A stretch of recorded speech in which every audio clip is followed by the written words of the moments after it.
Why do we have to tell the people what they need to hear? Why can't the news be fun? Yay! While some experts say silicone breast implants are dangerous, I say, bring on the fun bags.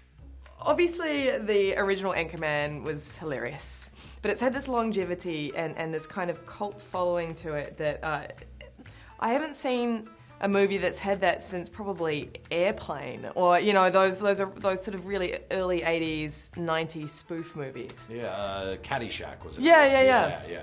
Just the quotes. Now, why do you think it's resonated in this way?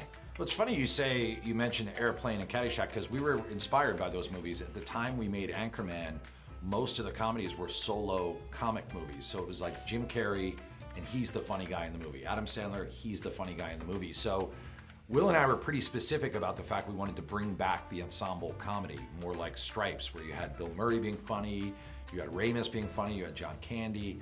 So it's interesting. I don't know if that explains it, but we did purposely set out to make more of an ensemble comedy at a time where they weren't doing it as much.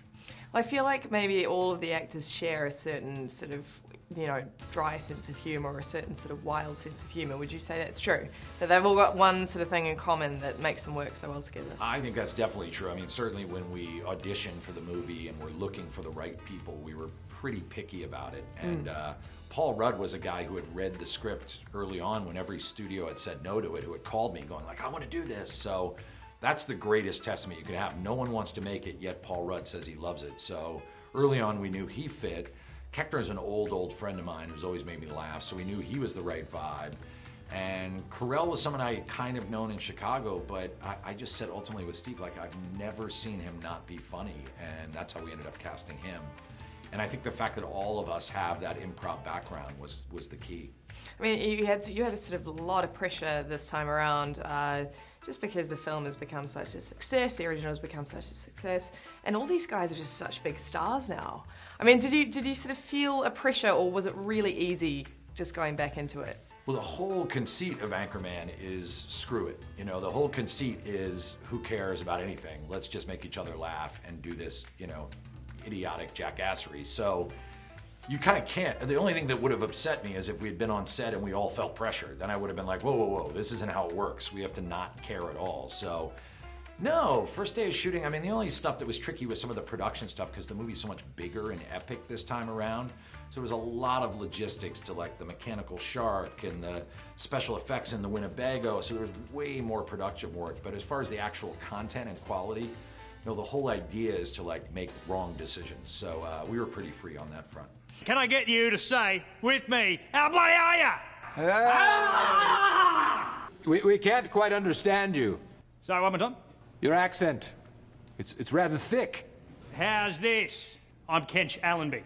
Oh, there yes. it is. There we go. Yep, good. Obviously, a lot of Anchorman 2 was improvised, a lot of it. And you've said in previous interviews that you have actually got enough alternate material that you could make an alternate cut of the film. Yeah. Is that something that's going to see the light of day? It definitely will. We're editing it right now, and we have a version of the movie where every single joke in the movie is replaced with a new joke. So the only stuff that's the same is the physical movie. So you'll still see the Winnebago crash, you'll still see the shark. But anytime someone speaks a joke, it'll be a new joke in this version. Now, you mentioned the Winnebago crash and the shark. I mean, again, some of the best humour from Anchorman comes from these wild tangents. Was there something that you had to discard at the last minute that you think will creep back in? One of those sort of crazy left field tangents? I think the big one was we have a giant musical number in the front part of the film that we cut out. So I'm curious to see. That'll definitely be in the alternate cut. And I'll be very curious to see how it plays. It was really funny, but it was just story-wise at that point, it was such a tangent. You're moving forward towards Ron doing this news, and it just made no sense to have it in there. So even though it got laughs, it just dragged down the film. That didn't stop us in some cases, though. We still put plenty of things in that shouldn't have been in the movie, but in that case, that one didn't quite make it. Best thing I ever did was install this deep fryer in the Bago. Hey, who's driving? It's okay, it's on cruise control. He says we're all gonna die. Oh no!